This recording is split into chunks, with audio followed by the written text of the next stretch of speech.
Good morning, everyone. Good morning. Today is April 18th. My name is Misty Servia, and we are at the Manatee County Tourist Development Council meeting. Thank you all for being here. We're going to begin with the Pledge of Allegiance and the Invocation led by Vernon Desir. Please rise. I pledge allegiance to the flag of the United States of America and to the republic for which it stands, one nation, under God, indivisible, with liberty and justice for all. Vernon? And please press your mic. There. This one? Yeah, good. I guess they can hear me, is that it? Gracious Heavenly Father, we're so grateful for the privilege to serve this community. We thank you for keeping us safe and healthy. We ask for your protection for those who would do harm and have motivation that would not be pleasing to you. Grant us wisdom and discernment during our deliberations, and help us to always remember to honor and glorify you in all that we say and do. In your precious name, amen. Amen. Amen. All right. Thank you all for being here today. As we get started, let me explain that we have new microphones on the dais. So in order to speak, you need to press the button until the red light comes on. And then when you're finished speaking, please turn off by pressing the button again so the red light goes off. Okay? If you don't have your mic pressed, we won't be able to hear you. So please try to remember that. All right, let's start with TDC introductions, members. And Mr. Childs, take it away. Ed Childs, Sandbar Beach House, Mar Vista. Do you have a microphone? No. You don't? Okay, Ed Childs is at the end of the dais. I don't know why you don't have a microphone. I apologize. There we go. Oh, there's an extra one here. Yeah, it looks like Eric Cairns, Anna Maria Island, Cedar Cove Resort. Sure.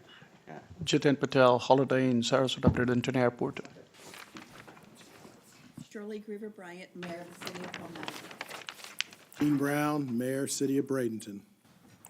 And I'm Misty Servia, Manatee County Commissioner and Chair of this board. Vernon Desir, Manatee Memorial Foundation. Rahul Patel, Red Roof in Allenton. Jack Reinerson, long-term member. Elliot Felchani, Bradenton Area Convention and Visitors Bureau. All right, thank you all very much again for being here. And we're going to begin with approval of the meeting minutes from February 14th, 2022. Do we have a motion for approval? Second. Thank you. Moved by Vernon Desir, seconded by Mayor Brown. All those in favor, please say aye. Aye. Thank you. Passes unanimously. All right, and we will start our morning with public comment. Is there anyone in the audience who has public comment to make? If so, please come to the microphone and you'll have 3 minutes. Okay, not seeing anyone. We're going to close public comment and move on to the SRQ update. We have Mr. Mark Stuckey, Chief Operating Officer of the Sarasota Bradenton International Airport. Good morning, Mark, and thank you for being here. Good morning, council members. Thank you for having me, and I'll give you a quick update on what's happening at the airport. And I have a PowerPoint presentation that I'll be presenting that'll show lots of pictures and help guide us through this. So, recent updates. First of all, as some of you may have heard or may not have heard, TSA has extended the security directive and emergency amendment requiring mask use on public transportation through May 3rd of 2022. So we have a minimum of 2 more weeks, and then based on CDC guidance, they'll probably make another decision out, and probably in 10 days we'll know if it gets extended again. Second thing, we put out a press release last week, that we broke 1 million passengers in the first 3 months of 2022. For the month of March, we had 442,846 passengers that went through the airport. That's a new record by a long shot. In a single month. It was almost a 60% increase over what we served last March, which was up quite a bit. And year to date, it's at 1,085,500 passengers. So an increase compared to 564,000 year to date from last year at this time, so an increase of 92%. Very busy at the airport. All right. So I always like to start out with our airline destinations and growth and where we've come over the last 3 years. In 2018, we had 6 airlines and 12 nonstop destinations. You can see those here. And 3 years later, we sit with 11 airlines and 53 nonstop destinations. So we've come a long way. 6 of the carriers are signatory carriers of the long-term lease agreements with us. Those carriers are Allegiant, American, Delta, JetBlue, Southwest, and United. So that's a good thing. It gives us stability. We know they're going to stick around for a while. Madam So, Chairman, can we ask you to back that slide up yep, no problem. to the first one you showed and then the second one? Sure. There we go. Thank you. Welcome. So these are our total passengers going back to 2018. When you go previous to 2018, for probably 2 decades, we were around that 1.1 to 1.3 million passengers. We didn't really change a lot. And then in 2019, we started seeing the growth. That's the first year we had Allegiant Air fly in. Allegiant Air came in March 2018. Shortly after that, we had some other carriers like Frontier and Sun Country add in. So 2019 was a good year. We were starting to see our numbers really rise. 2020, we had COVID hit, and that kept us down, but 2021 bounced back. And that's when Southwest Airlines started last year in February, and so we were over 3.1 million passengers last year. Like I mentioned, the growth is here to stay. We have long-term signatory lease agreements with 6 of the airlines, and those are the 6 carriers that provide the majority of our traffic. We're now more competitive with neighboring airports. I didn't put any slides in here about our financials, but I think some of you know we are a debt-free airport. Thank you, Mr. Reinerson, who was on our board at the time and guided us through that period to become debt-free. Very appreciative of that. And we've seen our costs per plane passenger go from being about twice as much as Tampa and Fort Myers to half the cost of Tampa and Fort Myers. So now we are a much more competitive airport. We're looking at doing a number of construction projects, all pay-as-you-go, either with grant money or money that we get from passenger facility charges. So we do not expect to take out any bonds at this point, and that'll allow us to keep our rates and charges really low, and which will be beneficial for maintaining our flights and also getting more service. Every year, the local population we've been tracking, and this is between both Sarasota and Manatee County. I don't have the latest census figures because they haven't come out yet, but over the last 6-7 years, we've been growing at 20,000 people every year, which is the size of a small city in the Sarasota-Manatee County area. New service start dates for this year, we've added 2 new airlines, Avelo and Breeze. Avelo will be start service January 13th to New Haven, Connecticut. Legion Air added 3 destinations, Akron, Canton on March 3rd, Appleton, Wisconsin on March 11th, and just last week, Austin, Texas started with year-round service twice weekly. And on June 4th, we'll add our second new carrier for the year, Breeze Airways. They're a fast-growing airline. We expect to get more flights out of them over the next few years. We're in talks with them right now, so things are looking good with Breeze. Construction projects, I think I've gone over some of these with you, but I've added some new stuff in here. We did expand our fuel farm last year to 3. We added 3 100,000-gallon fuel tanks. We were having to get 10 10,000-gallon tanker trucks a day just to keep up with traffic. And then these came online. We had them online by November. So that was a huge help. So we solved that problem. Parking lot, we solved this problem. We added at the back end of the lot an additional 140 spaces. We still fill up the lot usually Thursday or Friday, it's full, and we overflow into this second lot, which we call our shade lot. And then we have an area that we haven't provided the coverage yet. It's added another 204 paved parking spaces. So that just for instance, this past weekend, by Friday, the entire long and short term were completely full. All the shade spaces were completely full, and we probably filled half of this parking lot over here with the additional paved spaces. So luckily we got that in place. It's been a huge help. We do have additional remote lots that we use as well if we were to overflow those. Ramp expansion, this isn't real exciting for you guys, but we did add a number of parking spaces, a total of 7. You can see 4 of them here for aircraft that need to remain overnight that we don't have gate space for, and then additional 3. So those are that. We also acquired some ADA ramps and air stairs so that airlines can deplane if all the gates are full. We've only had to do that a couple times, but it has been very helpful. Security checkpoint expansion was something we ran into this past year. We were at 4 lanes. We added a 5th lane, and that's alleviated almost all the issues we've had. We did expand the checkpoint to 6 lanes, and we don't have the equipment in for the 6th lane because it's up to TSA to add that in. We expect that they'll probably add the equipment in next year. We recently changed out our screening checkpoint company that does the screening, and we've seen some things a little bit smoother since that's happened at the checkpoint, which is good. I still encourage everyone to get TSA pre-check if you don't have it. It almost guarantees you'll get through the checkpoint in 15 minutes or less, usually 5 minutes. But at any airport in the United States, it's a real huge difference in going through the regular line. Projects expected to break ground this year. Got a number of projects. One big one is the Ground Transportation Center. Design's almost complete. It'll expand the taxi, limo, pickup area and the shuttle buses.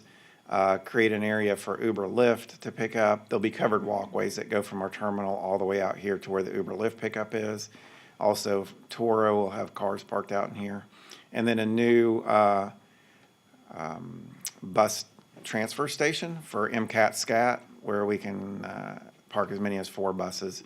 So that'll be a huge improvement, and we should break ground on that this year.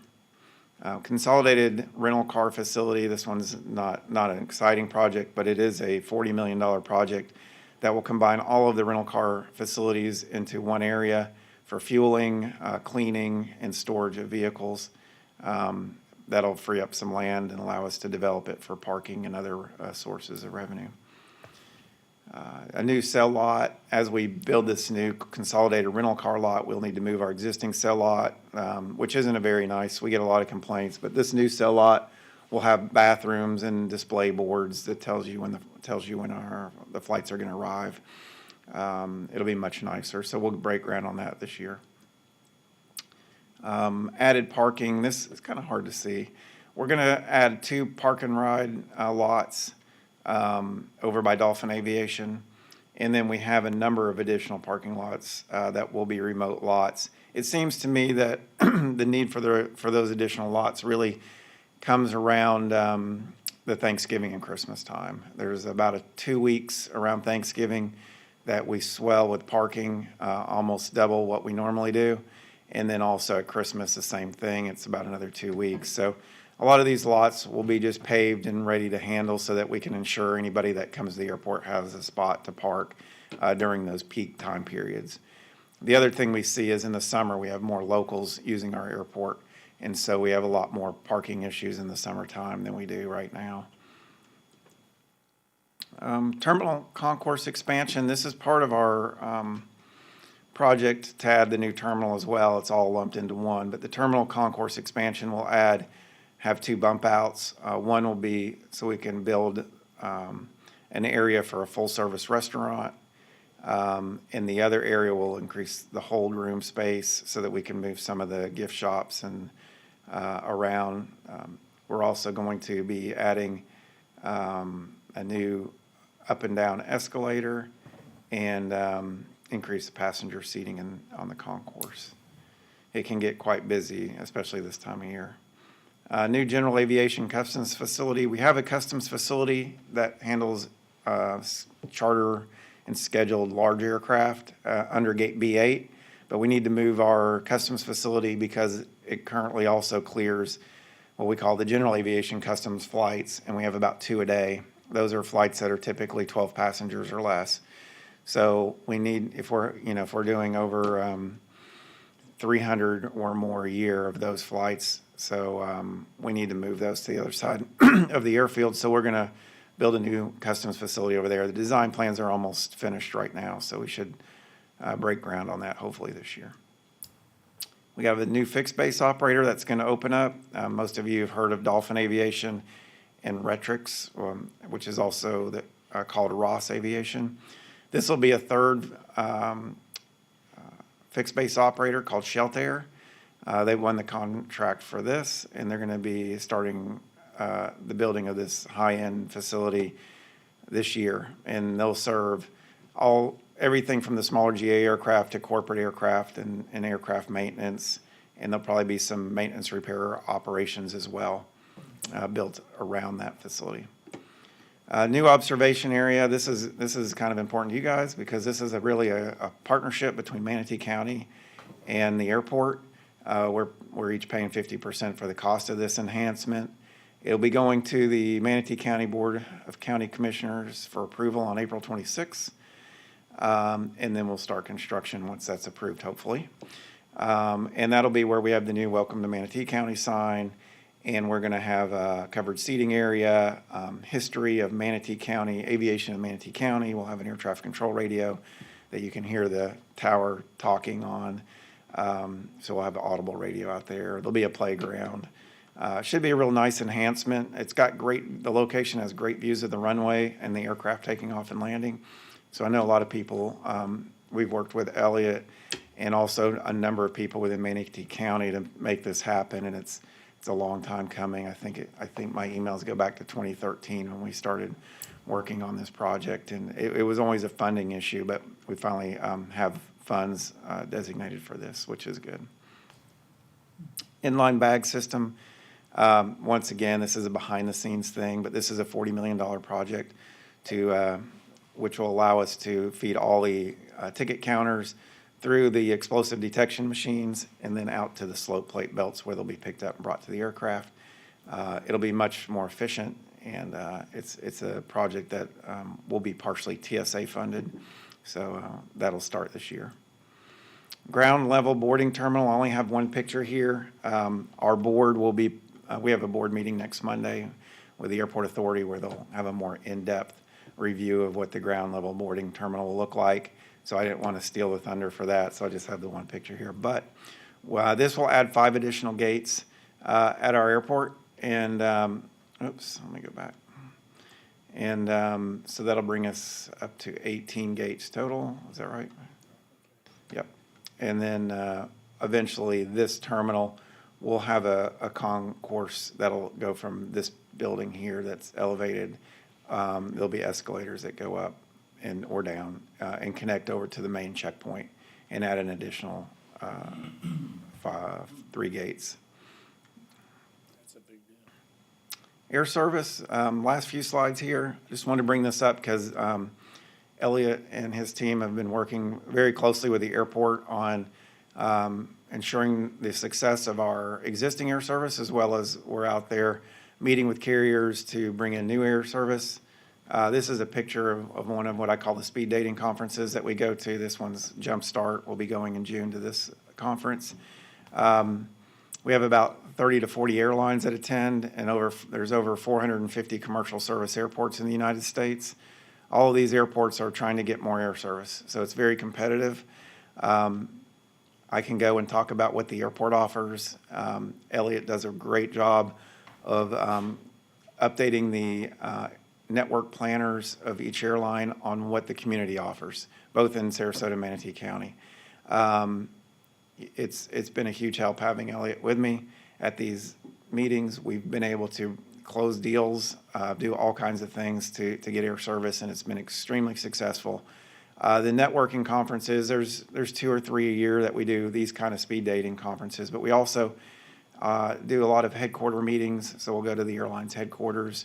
We'll be going in a couple weeks out to meet with Allegiant, to talk with them.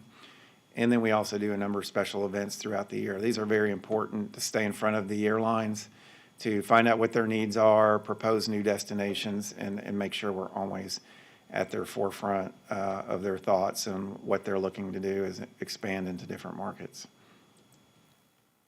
Just quick route maps of the newest airlines, and I think these two new airlines I discussed are the ones that you're going to see a lot of growth with at our airport. Avelo is a new carrier, and it's currently serving our market from New Haven. The CVB has done a lot of work up in New Haven to help promote this route, which is, I think if they haven't already, they're increasing their flights from 2 times weekly to 4 times weekly, maybe this summer. So they're already committed to double their service, which we're excited about. And we know that they're going to be adding additional focus destinations other than New Haven in the future. And with our relationship with Avelo, we're pretty confident that we'll be on the top of the list to get any new destinations served that they add. The second carrier is Breeze Airways. Some of you may know the founder of this airline. It's David Nealman, who also founded JetBlue Airways, as well as 4 other airlines, all of them being successful. So he's got a lot of capital behind his market. I just wanted to point out this. With Breeze Airways, we have nonstop service to Hartford on the new A220 aircraft, which is a fantastic airplane. But if you notice on their map and the way they fly, they do a lot of westbound service, which currently there's nothing out of our airport, but we're working hard to see if we can try to make something happen with Breeze on a westbound flight. And I think that brings a lot of excitement to the community if we can get something that goes somewhere far out west nonstop, and then, you know, whether it's going to California or Nevada or anywhere out in the, you know, that you wouldn't normally get a nonstop to. So a lot of potential with Breeze, and we'll continue to meet with them. I know Elliot and I will be meeting with them in early June, not only out at Jumpstart, but then we're going to fly over to their headquarters just because there's the Super Copa soccer tournament. It's going to be there at the same time, and we'll be meeting with them as well, and as well as our marketing team to go over the marketing efforts we're doing. So very exciting. I expect to see additional announcements with Breeze for our airport this year. So that's the update, and I'm happy to take any questions you may have. Thank you very much, Mark. It's a great presentation as always. Members, do we have anyone who has questions or comments? Yes, Mr. Rennerson. Well, in 2017, as Mark knows, I was chairman of the board there at the airport. And we paid off our $150 million debt from the construction of the airport. And since then, everything has gone well. Now it's gone exceedingly well. And some of the things that you're talking about, we never even thought about back at that time. Yeah. That's only 5 years ago. So it's really, really, really a great expansion. Thank you. Yes, Elliot. Just a couple of tidbits. Great job, Mark. You talk about all the passengers deplanement coming into SRQ. There's an excitement part of it. Of course, there's a little bit of an anxious component, is saying, are all these people coming to the region?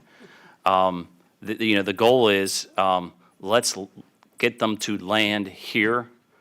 Let's get the money to land here, and let's maintain the jobs in that corridor. We all know it from University Parkway to Cortez is the Southwest District that's going to go through extensive redevelopment through the TIF program. There's nothing better than to have a major, used to call it a seed, a watermelon, right there in the TIF that's going to create jobs and new dollars to help rebuild that corridor. That's a big part of our future, real big part of our future.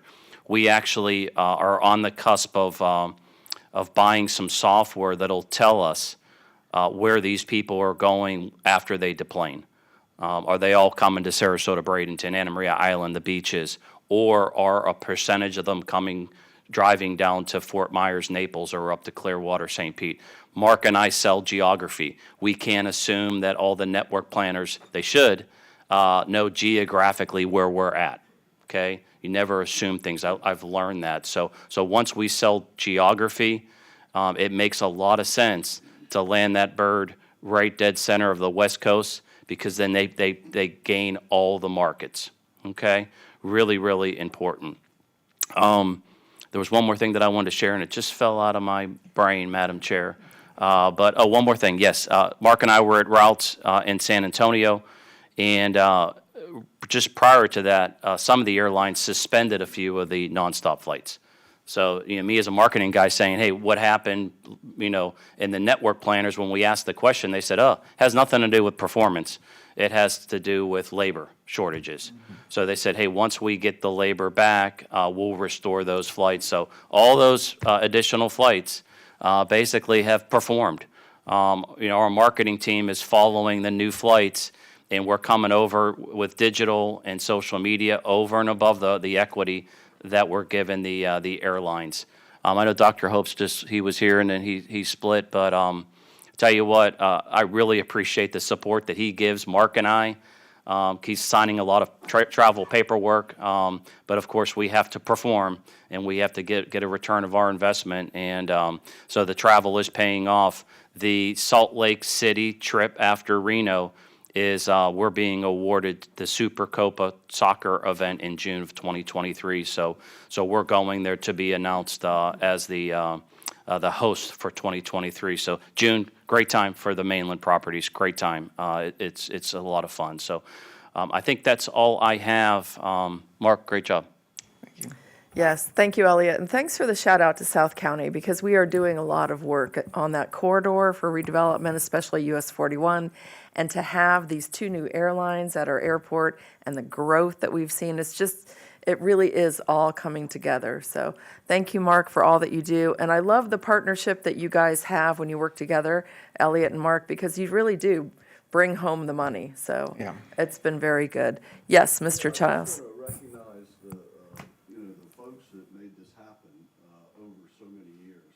You look at this area and the great intrinsic resources we have, and we have so many, and the great base that we have here.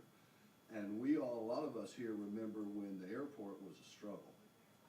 And we remember when the port was a struggle. And now those are 2 incredible linchpins in this community. I mean, nobody has the fastest growing airport, we do. Yeah. And the port and the situation out in the port and the work that the county did for so many years to support those when they were a drain, so that they could be such a great foundation for this community. So Jack Reinerson, who helped made all that happen, Dan McClure, all of those board members, all of those people, and all the people in the county. The county commission is the board of the port, but they just do a great job, and it's just a tremendous assets to have in our community. We are very fortunate to have them run by such great professional teams as we have at the port and at the airport. Yeah, thank you for that, Mr. Childs. Excellent comments, and that's so true. And you got to keep your eye on the long game always, because that vision that was had when times were hard have now produced so much fruit. So couldn't agree more. All right, without any other questions, no other questions, members, we're going to move on. But before we do so, I'd like to recognize our chairman of the board, Kevin Van Ostenbridge, is in the audience. Thank you for being here. Appreciate it. All right, and now we're going to go to the introduction of Rob Perry, City Administrator for the City of Bradenton. Mayor Jean? Thank you, Chair Servia. Kind of where to start with Mr. Perry. Obviously, most of us in this community know that we had a long-term employee in Carl Callahan who retired last June. The council went through a search. We had 5 people come up, and I believe that although they were all good candidates, we got the best one, and the probably the most experienced, and coming from a government in Albuquerque that he was retired for a few years, but politics changes a lot of things over the years. But he was just sitting there waiting, and our job popped up, and he applied, and it's a heavy lift. I mean, he coming in from Albuquerque, which was $1.5 billion budget, to our $100 million budget from the standpoint of government changing in a pandemic time period where, a lot of things are difficult to do. But Rob's come in and been here about 10 months now and working great with our council. And really, the fruits of the labor that the port and the airport have, the city of Bradenton over the years has had some great leadership in even moving forward with the county. And as we go forward as collaborations, Rob's the man that I believe that will put us to that next level in the city of Bradenton and Manatee County. So welcome, Rob. Thank you, Mayor. So, any comments you want to make about yourself? Or Madam Chair, Hard thing. Mayor, distinguished members of the panel, from government officials to private business people, it's a pleasure to be with you this morning.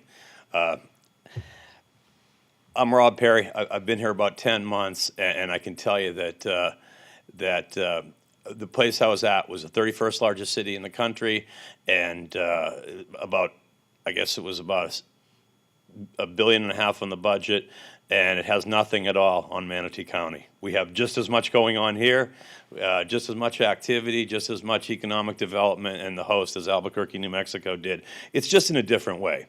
And it's an honor to be before you today. We have the Albuquerque Convention and Visitors Bureau out in New Mexico, so I'm pretty familiar with CVBs. Every major city has one, and ours does a great job. Elliot and his team do remarkable work. I've been around that kind of world for a little bit, and I'm very impressed what they do and what they've been able to do here. When it comes to the city and the area itself, I think we all know this, an incredibly diverse area, and in particular as it relates to convention or destination marketing. We have beaches, which is the chum. I think that's what you use as a term. It attracts people. We have these beautiful waterfront areas throughout, even with our neighbors to the south and our neighbors to the north in St. Petersburg, where I had formerly lived. I actually started my career in Florida about 30 years ago, working for Pinellas County at the time.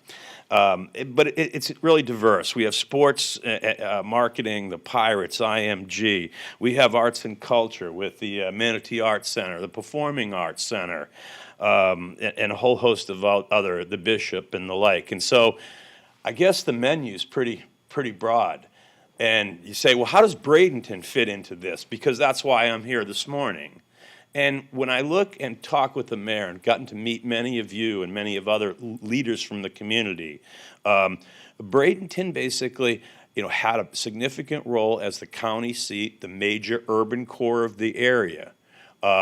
What Manatee County has is incredible ability to expand with industrial parks, distribution centers, new manufacturers, residential, commercial subdivisions out east, some of the best in the country, and the like. And what we have here in Bradenton is a waterfront downtown, basically. It's 14.4 square miles. And if you've ever seen the borders of it, which I'm sure you're all aware, it's quite a checkerboard going every which way, and our neighbor being the county has all of those areas. And so we really have to do some identity and soul searching about what we want to be. And when you look at the capital history of Bradenton, particularly in more contemporary times, perhaps the last 10, 15, or 20 years, dating back to 1995 when the City Hall was initially proposed. The land was bought in 1957 for $106,000. It moved from Wares Creek over to the downtown waterfront in front of a yacht basin. Very controversial from what I understand at the time. About $8 million in cost, but probably only $5 million was related to City Hall at the time. In 1995, it gets built in 2000. Now what do we have? We have a City Hall with about 200 people in it, downtown, police on one side, administrative services on the other. Think about what life could have been, what life can be. We have economists from Tallahassee that are looking at this. They're going to help us find the highest and best use for that facility. If you had a mixed-use facility on 4.4 acres, it would be an absolute game changer for this community. And what I mean by that is that you would have luxury residential, condos perhaps, high-end. You'd also be able to mix in there some affordable housing, and attainable housing at the same time for our teachers, our nurses, people that can't afford some of those expensive places. You could have lodging, and think about this board and the increase in the lodgers, the bed tax. If you had a luxury hotel with 200 rooms or more, significant. Clearwater's a good example of that, the Hyatt that's in the middle of Clearwater, how it redeveloped that area. And then, of course, you could have 50,000 square feet or more of retail space combined with food, beverage, and entertainment, all on the Manatee River, looking across to our beautiful neighbors in Palmetto, with a yacht basin there. What do we have now? A police station. The one thing I can tell you about the yacht basin is there isn't a lot of crime there. That police station should probably be relocated to a place that's closer to the peripheral of calls for service. And when you talk about money, as I sit down here and talk to you about that possibility, that potential, think about all the government revenue that could generate as it relates to ad valorem tax to start, gross receipts tax, franchise fee, lodger's tax, permitting fees, impact fees, probably on the order of about $8 to $10 million in new money every year reoccurring. Then the economic impact to the businesses and the communities, probably in the hundreds of millions in direct and indirect economic spend. So what would you rather have? 200 city employees down there or an economic engine? And that's the policy decision that's going to be before our council ultimately. We're in a position where we're going to try to consider disposition. Mayors often ask, I'm often asked in the press, I'm sure you've probably been asked by people too, is the city selling City Hall? The city is considering the disposition for the highest and best use of City Hall for the betterment of this community. Just like the airport struggled for years and other components, we're at a precipice now where we're going into a very positive direction, and the future looks brighter than it ever did from all aspects. Our travelers. When we talked about data, and Mr. Stuckey was giving some of his data on the airport's development, we enlisted a group called Flair out of Miami, and they're looking at granular data. Where do people come from when they visit downtown? What do they do when they're here? Where do they go afterwards? I'm a data person. And I want to get that data so that I can go to my electeds and say, this is what the landscape looks like. So that's a little bit about what we're doing. Another thing that I just want to run over real quick, because Elliot told me I only have 5 minutes, and I've been talking for probably about 11 now, but is our capital plan. And so we have to get in the game. If you look at the history of Bradenton, I can tell you the last 4 or 5 projects we did, capital projects, the parking garage, $15 million, the judicial parking garage, 7 years before that, $4 million, Lecom Park, I don't know how many million there, and a few other things. That's not a strategic capital plan. A capital plan is thoughtful. It integrates in there what your inventory is, what your needs and opportunities are. When companies from corporate America make decisions about where they're going to expand in markets and new offerings and value propositions, they look at where the highest return on investment is. And that's what we need to be looking at it with data. But at the same time, we need a thoughtful capital plan that builds our core infrastructure. So we intend to get in the game in a more strategic manner. Our financials look good. We have good reserves. We don't carry a lot of long-term debt. I can tell you about the county's debt because I've looked at it. They do what everybody else does. They do a good job of financing core infrastructure and making resource decisions on that. We've been a little bit more of a one-off. And so as we look at over $1 billion in new development coming downtown that's already on the planning board for residential, commercial, the Manatee Arts Center, the Homes to Suites Hotel, and a whole host of other things, whether we like it or not, it's coming. It's already walked through the door of City Hall through the planning department in many cases, and it's going to be considerably different in 5 years. To that extent, we have to keep up with it. We need a capital plan that I proposed. Mayor initially said, Rob, I know you've got a pretty good history of building things. Put together a $200 million capital plan. And I said, Mayor, that's a lot of money. That's an awful lot of money. And so I modestly toned it down a little bit, and we have that as an adjunct to our private development that's coming in addition to our CRA work that's being done for the redevelopment. And when we look at where we're going to be, what I'm pushing for, Water and sewer, I know that Mayor Grover Bryant had the same issues over in Palmetto, not the same, but similar underground issues. They're not particularly attractive issues when you got to build underground. You don't seem to get a lot of bang for the buck because the public doesn't see it as a vertical rise, a police station or something like that. But we have to do $10 million in underground infrastructure. We've dedicated, and it's already been approved by our city council, to take about $8 million from our ARPA money, which is our American Rescue Plan money, to put there. Public safety, again, core infrastructure. I am not requesting that we build water parks or anything else of that nature. We need core infrastructure at this point. And so a new law enforcement complex. We have in the process right now one fire station complete. We're building another $5 million fire station out on State Road 64 to meet our public safety demands out on the east side of town. Our Public Works complex, which is over there on 9th, we purchased property across the street from LECOM, across from the Crowley Center, where our admin center is now. And we need to change the name of that. It's Public Works. Public Works, to me, is a bunch of people digging in the road. I came from a place we called municipal development. Municipal development is banging nails and going up a second, third, fourth story development. That's really what we need to probably be doing, is looking at the core development of the city.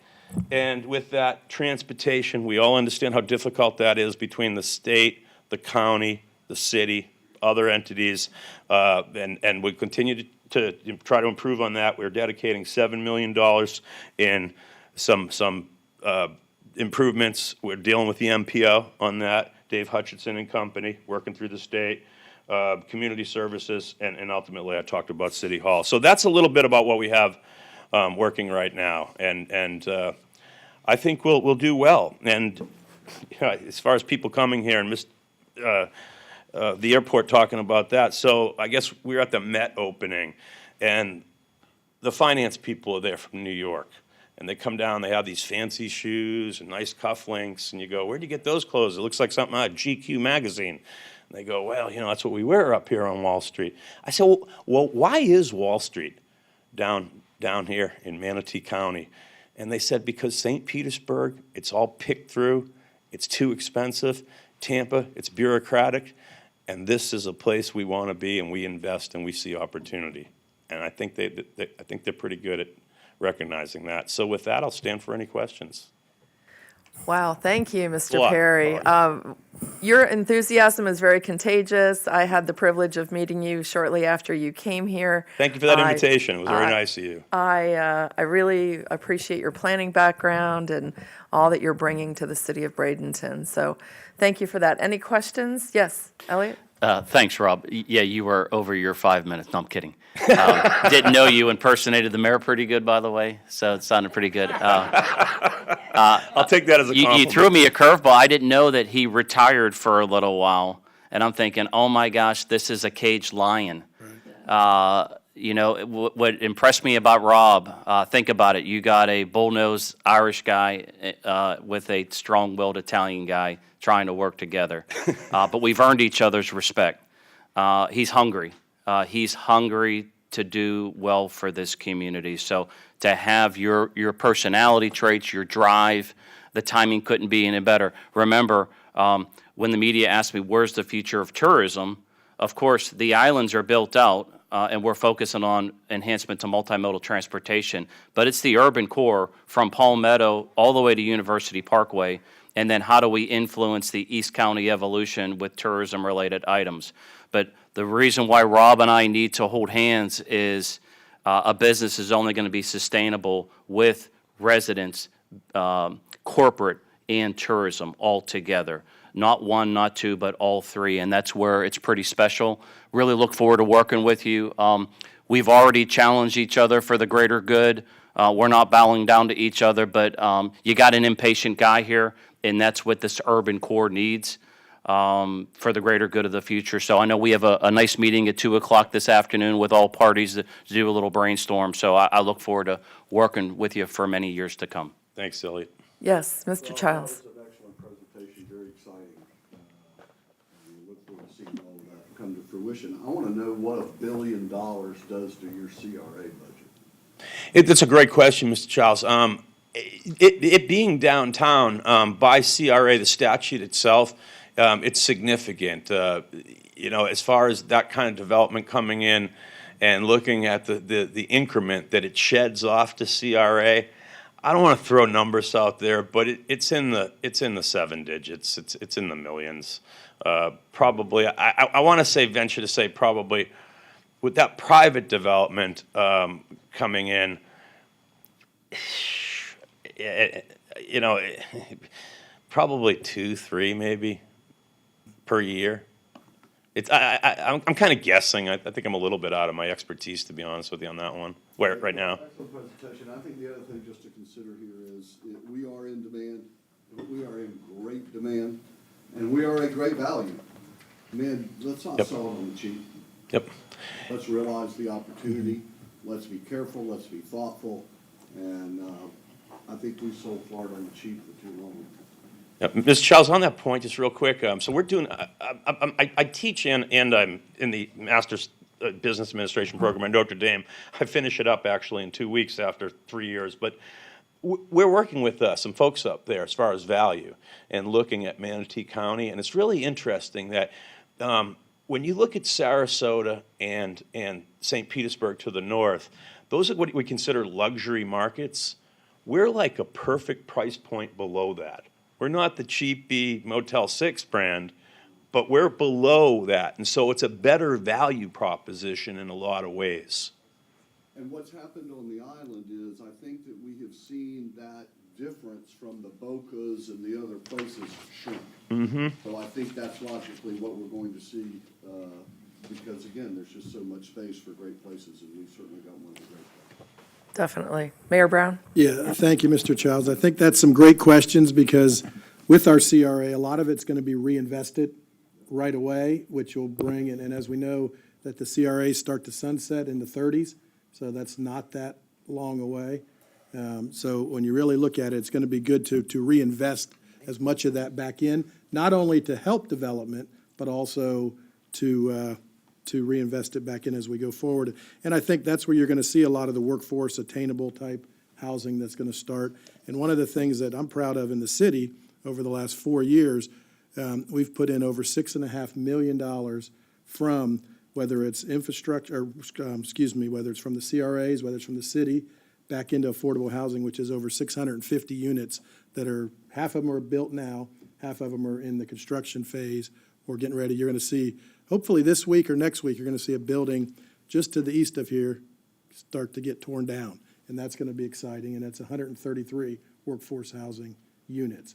And that's something that I think that I agree with you, that we've got to do it right. And that's in this plan that Rob has come up with, working with the council on that we have engaged people outside of our town to give us some of the results that we need, not because we don't think there's people capable inside, but to keep the transparency out there that's important to say, okay, we're not, I don't mind being a good old boy because you're a good old boy. There's a lot of good old boys and girls up here that do things, but you know what? Let's get the transparency out there and then pick the best highest in use for what we're going to do. And that shows that, hey, we're looking forward. And that $200 million plan that I brought in, I gave him 2 months. I didn't do it the day he started. I waited 2 months. Very generous. And I went in and said, Rob, can I talk to you? And he's like, yeah. I said, woke up in the middle of the night thinking about what we're going to do for our future city's history and how it's going to grow and that. And I said, what about a $200 million infrastructure capital plan? And he looked at me like, but I was being a little bit reaching for the stars, knowing that we would come back with something. But we need to do that for our city, for the future. And what do we do? And, the first thing we're doing is we're fixing our wastewater treatment plant, which by 2032, everybody has to fix it and not be doing things in the whole state. We were already, one of the things that came out of that was some people were very shocked where we were already ahead of it, and Manatee County is ahead of it. You look to our surrounding counties, they're not doing as well as maybe, or it's going to take them longer to do. And one of the proud things, that was before all of us. That was our forefathers that did a great job at planning that future. And that's what I'm proud of, to be, when you look at the airport, you look at the port, you're going forward. But why, when people get off that airplane and go to 41, Why do they turn left or right? We got to make that reason for them to turn right, and that's the way we want to do.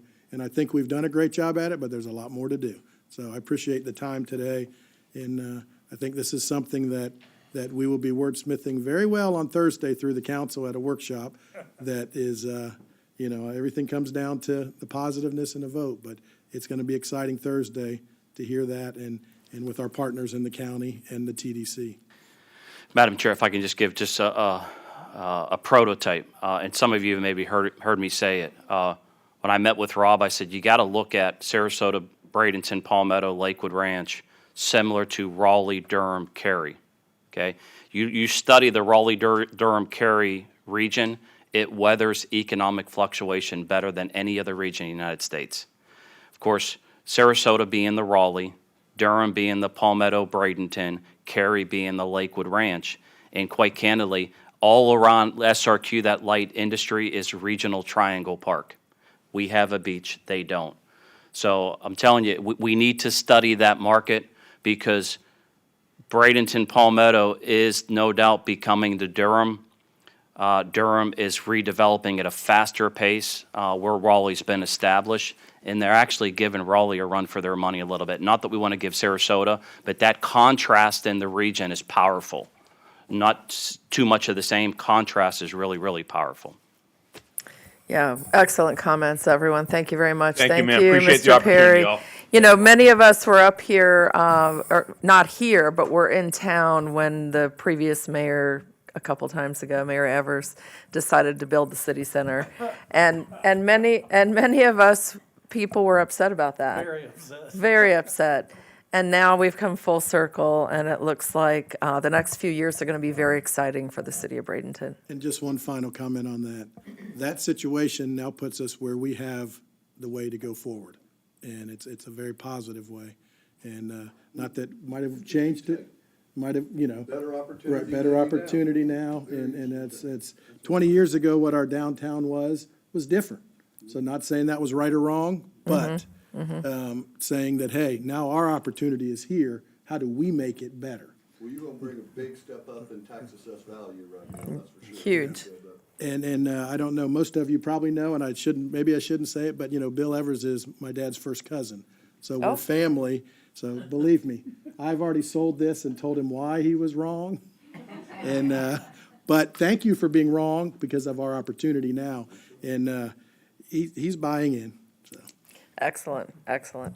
All right, we're going to move on to item number 5, the Art Center Manatee with an update. We have Carla Neerman here, the Executive Director of the Art Center. Thank you for being here, Carla.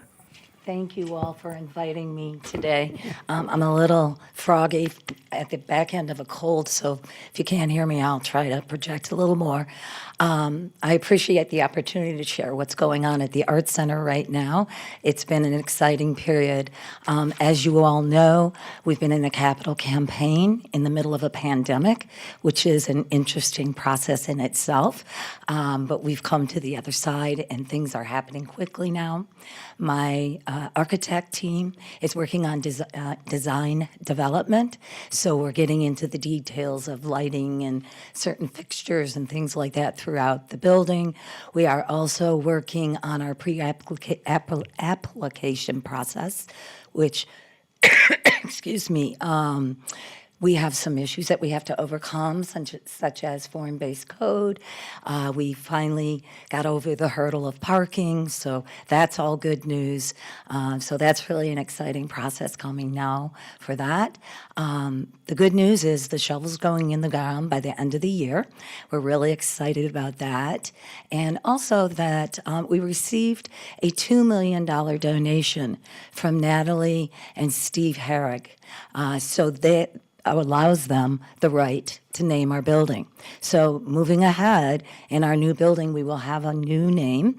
We haven't hammered it out exactly, but it will certainly have the Herrick name on it.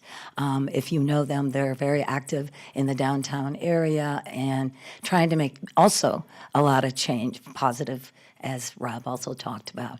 We also have a new development that's coming in around us, and that is going to be housing, or apartments actually, high-end apartments. And so we are working in conjunction with them, and it's a really great relationship between that developer, which is Catalyst, and us as well. So things are going really well. We're really excited, and I would like to thank you all for your insight and understanding of the importance of the arts in our community. Thank you so much for your impressive leadership. It's appreciated. And on a side note, I am so excited about what is going on in downtown Bradenton. It's really an exciting time to be down here and be a part of it. So if you have any questions, I would entertain those. Thank you, Ms. Neerman. Any questions? Just a Elliot? reiteration, it's been a little while because of that 2020 problem that we've had that dragged on a lot longer, but just a reminder, the TDC did recommend, and it was approved by the Board of County Commissioners, a $1 million grant, all on a reimbursement basis for construction costs. We're spreading that out over 4 years, so $250 a year. That will probably, we're going to send that to the Board of County Commissioners probably before recess on consent, and then we'll probably be doing business with Carla late in the calendar year, if not early next year. So really, really exciting. What makes it more exciting is Avenue of the Arts will get a brand-new art center to add those pieces that are really, really important to driving tourism to the urban core. Thanks so much for being here, Carla. Thank you, Get Ellen. yourself some Thank rest. you. Yes, thank you, and I hope you feel better. Thank you, Elliot. And I just want to say that our art center is such a treasure. I love when I go there. I have the opportunity only a few times a year. I was recently there for Snatch It, a wonderful fundraiser. If you haven't done it before, you should. But I always say, as soon as I have more time, it's going to be spent at the art center. Wonderful. Thank you for all that you do. Thank you. Thank you. Thank you. Have a great day, I Carla. want to recognize Commissioner Satcher just joined us. Thank you, Commissioner Satcher, for being here. Okay, we're going to move on to item number 6, the Convention Center Hotel and Capital Improvements Update. Just a little update on what's going on. I'll give you a quick analogy. It's nobody's fault. I want to make sure I articulate this right. In 2021, Manatee County brought in about $24.5 million in tourism tax revenues. Out of that, in the city of Palmetto, they collected about $40,000 of that $24.5 million. Is this important to Palmetto and the urban core, this project? Oh, absolutely. Because I know what the mayor and her team are going to get is more sprawl beyond the convention center hotel. So exciting. Where are we at? The hotel developer is finalizing. They're almost finished with all the horizontal work. Okay, an interesting storm drain system. It's a vaulted storm drain system. It's the third biggest vaulted storm drain system in the state of Florida. So when you see the 13 acres developed, you won't see a pond. It's going to vault down into the ground and then bore through 30141 west, and that's where the rainwater is going to drain. So we'll be able to maximize the development of that 13-acre piece of property. They have been doing bore tests over the past 2 weeks. That's what you see the crane over there for. As long as those bore tests come out positive, the piling should be going in within weeks. They're going to go probably about 45 feet deep on the pilings for an 8-story hotel. Same thing, 252 room hotel, 8 stories with a rooftop VIP lounge. Really important to know that we're working with a developer to create a destination, not just a hotel connected to a convention center. So you will see, as a reiteration, a 35,000 square foot outdoor special event plaza.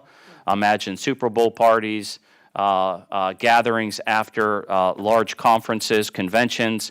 There will be boutique shops and restaurant all on the perimeter of that plaza. So it's going to create a really, really nice destination. So quite candidly, they are looking for retail partners right now, so they can go ahead and start planning to build that out. Where are we at with the convention center? The committee, through procurement, is negotiating with the architectural firm on construction design. That should be finalized in the second week of May for approval of the Board of County Commissioners shortly thereafter. They'll start construction design right after that. Hopefully by late summer, very early fall, we'll be 30% in construction design where we can come back to the TDC for construction costs for you all to recommend to the Board of County Commissioners.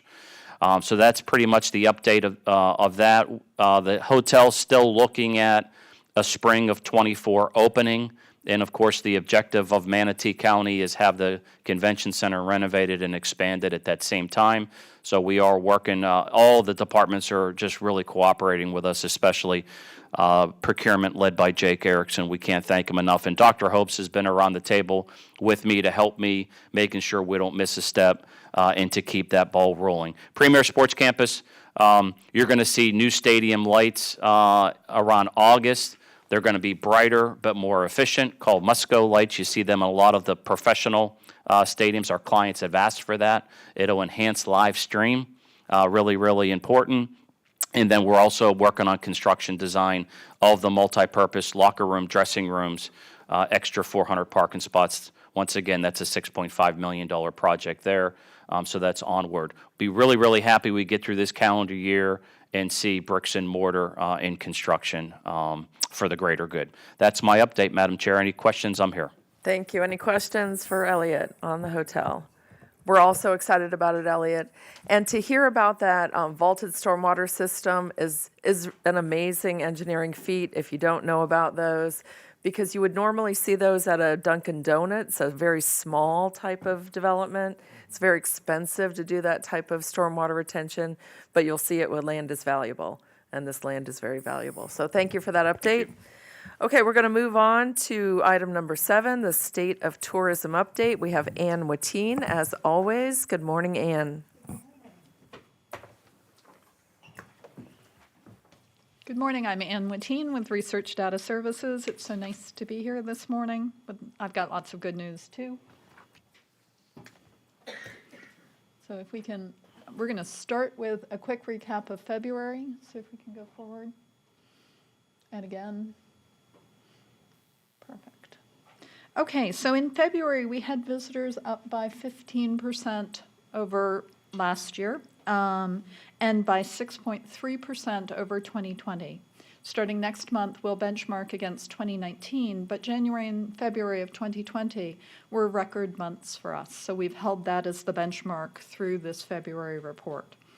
Room nights up by 21.2%, up 12.5% over 2020.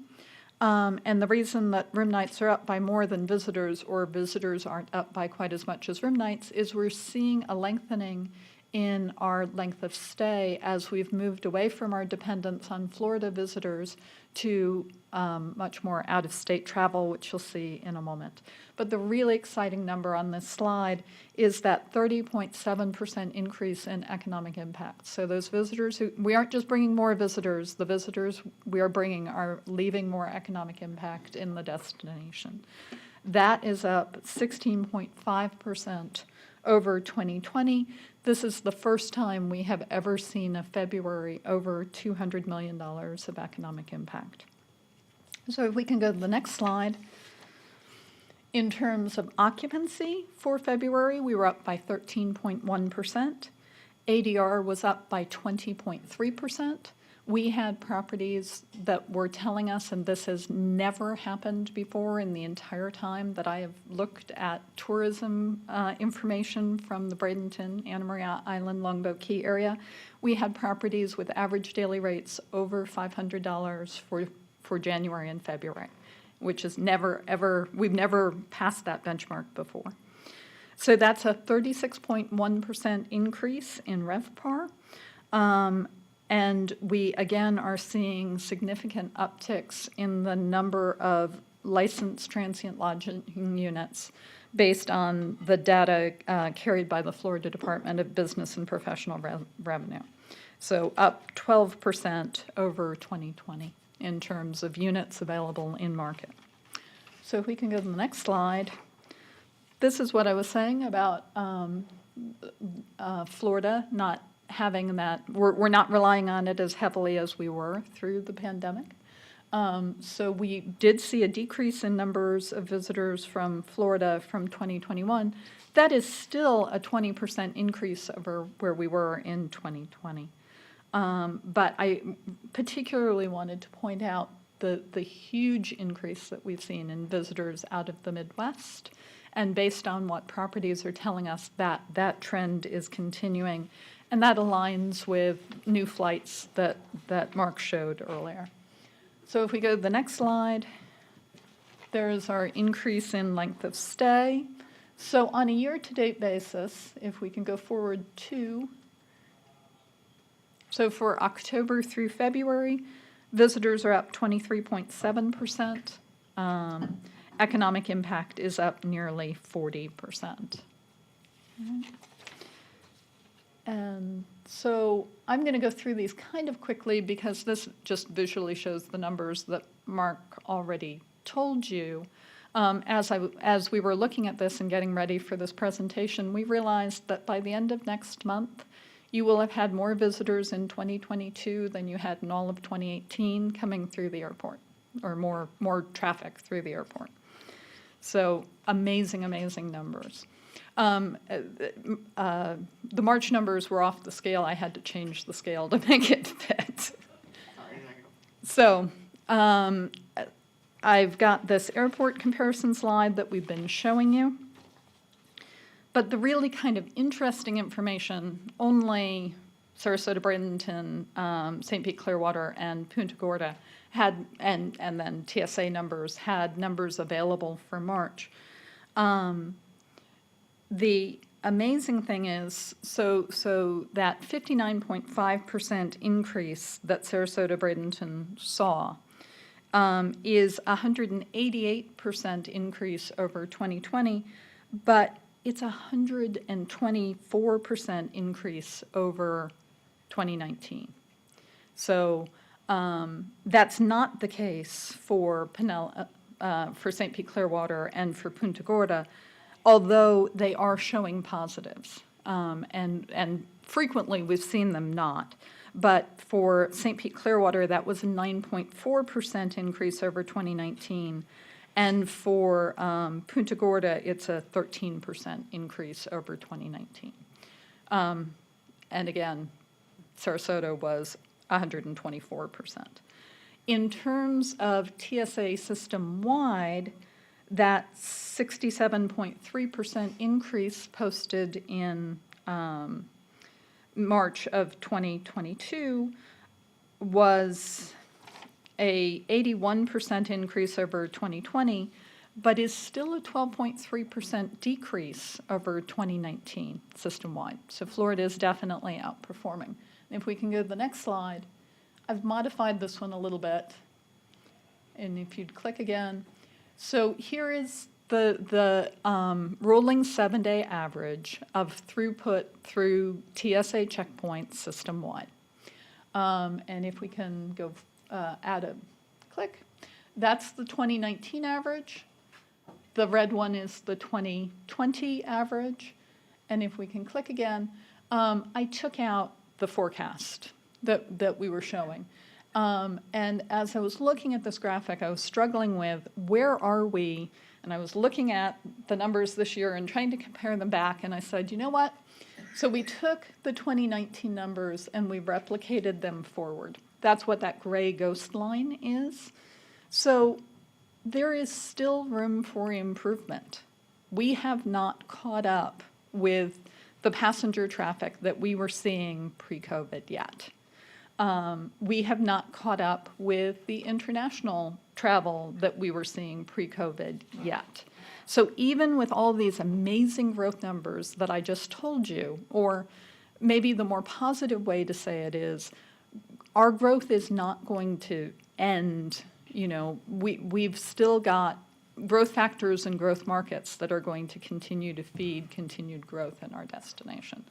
I also thought it was really impressive seeing how much the pattern that we're seeing currently is mirroring the normal seasonal pattern of travel.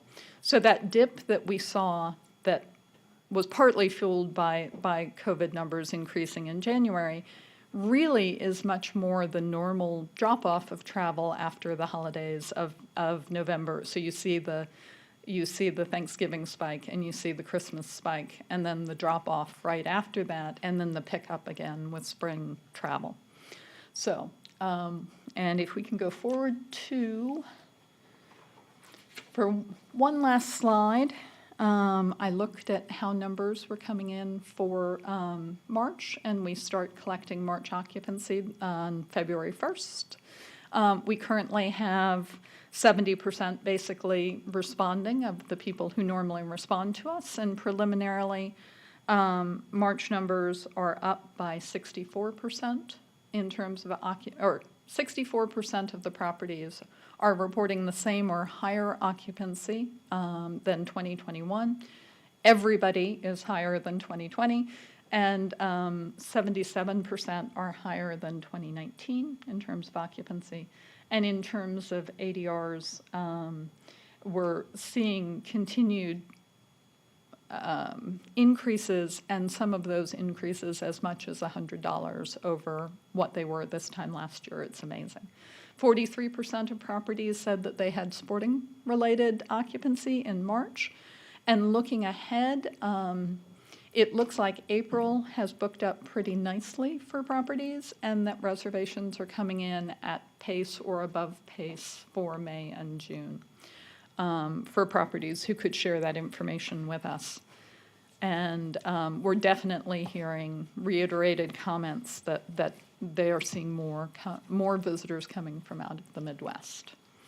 So that's a really quick kind of thumbnail recap of what we're seeing going on. Are there any questions? Thank you, Ms. Watine. Any questions? Yes? Please press your button. Yes. If you go back to the occupancy barometer and see that, is that number relies to the Manatee County only, or is that that's Manatee strictly Manatee County? Only, okay. Yes.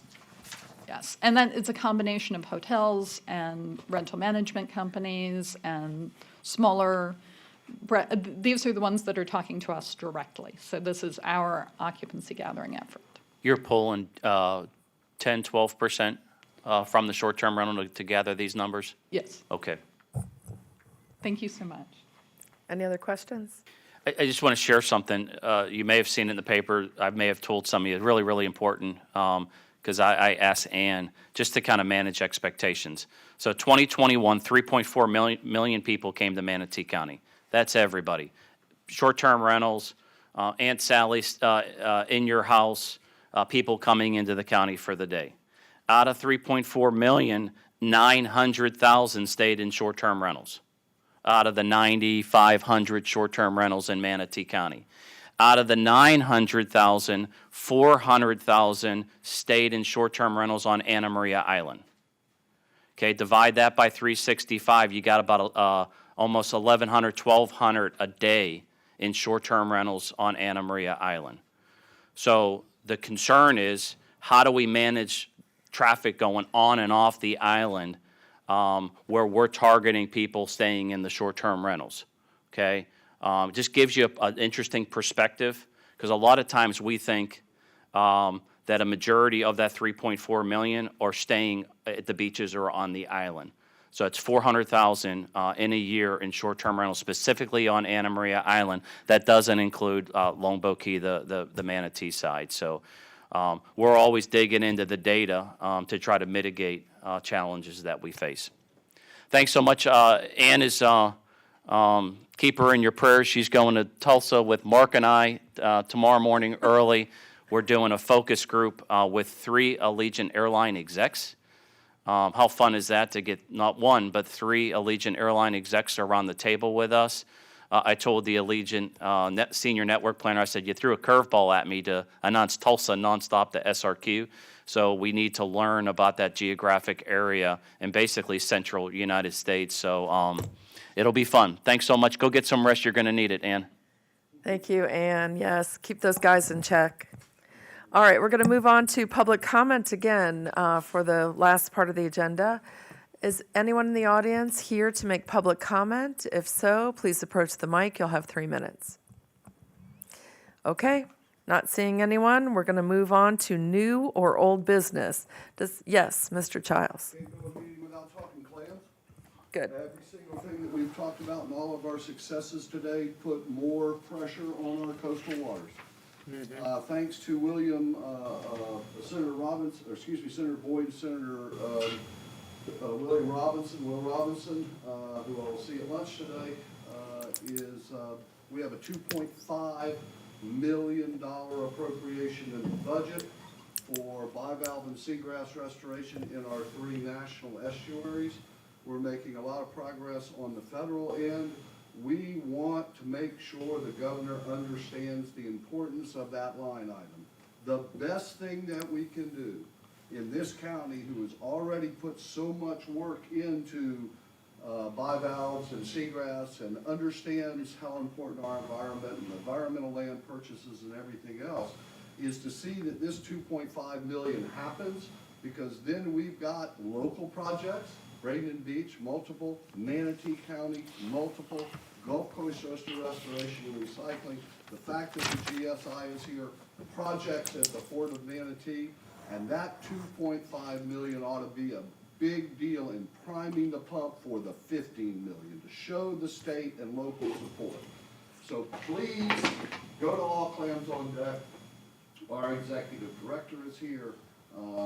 We need letters to the governor. If you know the governor, if you went to school with the governor's wife, if you've supported the governor, please let the governor know how important this is, because when this happens, and then when we get those federal dollars, this is going to be an international recognized project, where we are taking the intrinsic resources in our area and working on one of the most important environmental projects in our time, while we work on wastewater treatment, while we work on point source and not point sources, and vaulted water systems and all. And I hope that all of this 13 acres is going to use native landscaping and the kind of things because they are on the water.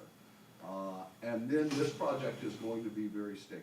So please write the governor a letter of support. All Clams on Deck has the bullet points. We want letters, not just a form letter, not just an email. So thank you for the time. Ed, thank you for bringing that up. And I would like to have those bullet points, or maybe you could share it with the whole TDC. Barbara, We'll help facilitate that in front of you all. be happy to send a letter on your behalf. Okay, any other new or old I business? just want to comment. Yes. I appreciate Mr. Child's comments on that so much. And just to mention something historically, the Manatee River used to be referred to as the Oyster River. And we'd really like to work towards taking it back in that direction. And we have some plans in the works to try and do exactly that. But what we've worked on is our reuse. We are now at like 96% of the city of Palmetto has access to reuse water. So we're hoping that that's going to be conserving potable water for years to come. So we did a $6 million project at our wastewater treatment plant. I believe we're the only facility that is advanced wastewater, which if you don't know what that is, it's one treatment step to drinking water.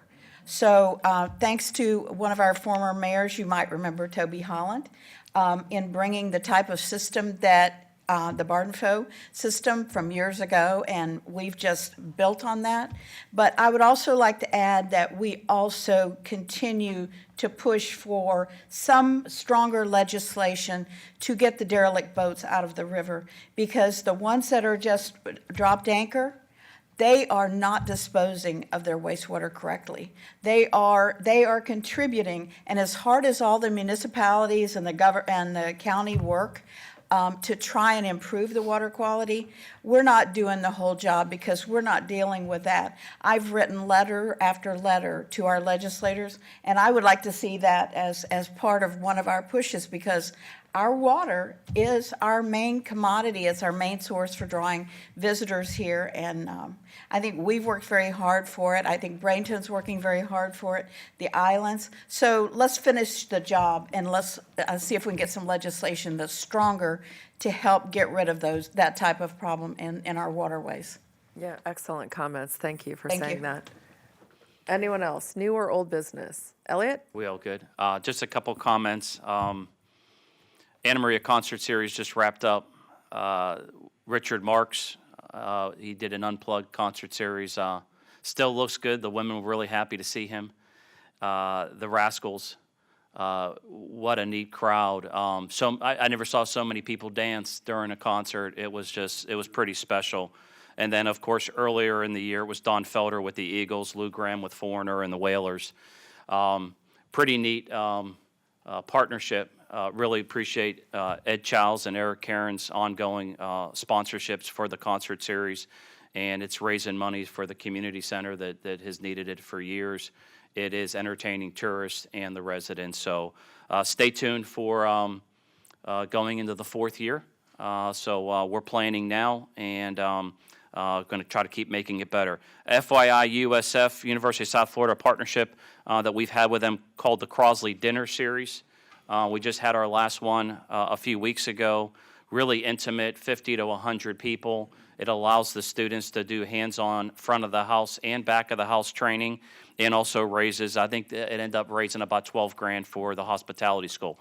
The great news is USF was struggling to recruit hospitality students, and now we're starting to see a spike in registration and recruitment, not only at Sarasota Manatee, but up in Tampa as well. I'm going to try to have Dr.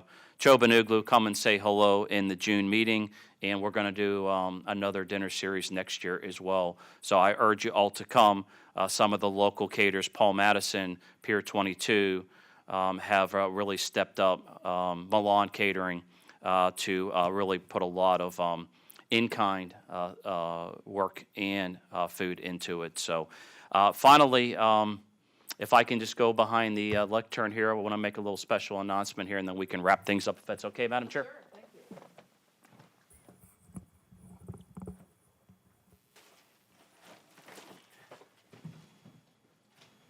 Monica, I'm going to ask you to walk away from minutes to the meeting. She hates me right now. Come on over. Come on. Most of you know, a few of you probably don't know, Monica has decided to go and spend more time with her family after 33 years of working 34. She was 14, I think, when she started. I think, Commissioner Servia, you were probably 13 when you all started in the planning department. So Monica and I have worked together for about, 29 years. In the last 14, me as director, we actually had lunch with Larry White last week, and I think he gave you a hard time retiring, but he was happy for her. So I just wanted to acknowledge, gosh, one person that every time she picked up the phone, the smile went on her face. It's something that you want to teach young students, young individuals. Powerful, very, very powerful. It's tough working for Larry. It's tough working for Elliot because we're all over the place running around and meetings and memos and Monica, you hung in there and you the best of the best. We're going to miss you. We thought you've given us a lot of these. You've helped us facilitate them, so we wanted something to take home with you. And I can't thank you enough. We're going to miss you. Thank you for serving our community and our hospitality industry, the epitome of a hospitality individual. So, but go be with your family, enjoy it, and come around every once in a while because we're going to miss you. I will. Here you go. And the TDC would like you to say something. Please, the microphone. No Okay, pressure, I'm going to act Monica. like Elliot when I told him that I was putting in my notice. I'm speechless. I was not expecting this. I don't like to be the center of attention unless I'm out having drinks, and then I'm the center of attention. But thank you so much. It's been a pleasure serving this entire industry, working with the TDC members. Ed Childs, I've been here since day one when you started here, and it's just been great working with everyone, and I really appreciate it. Jack, I'm going to really miss our visits. You just pop in and see me every once in a while, and I'm going to miss it. Misty, I've been working with you since I started with the planning department, and I know. I remember when you came to work for Manatee County, I had just gotten here. yep. So we are going to miss you, but what a great career you've had. Thank you so much, and I appreciate working with the industry, our CVB members, and just everybody. It's been a pleasure. I'm gonna miss everybody. I'm kind of anxious, nervous. It's gonna be fun. Thank you so much. I appreciate it.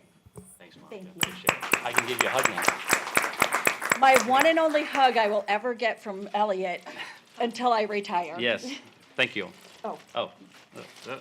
I'd like a picture with all of the TDC if I can. Yes, Oh, well, it would Madam be Chair, when great. you, Can why don't we adjourn and then we can just do that in one Yes, swing? let's do that. This meeting is adjourned. Thank you. Oh, my goodness. Speechless. So, I think I did this without crying.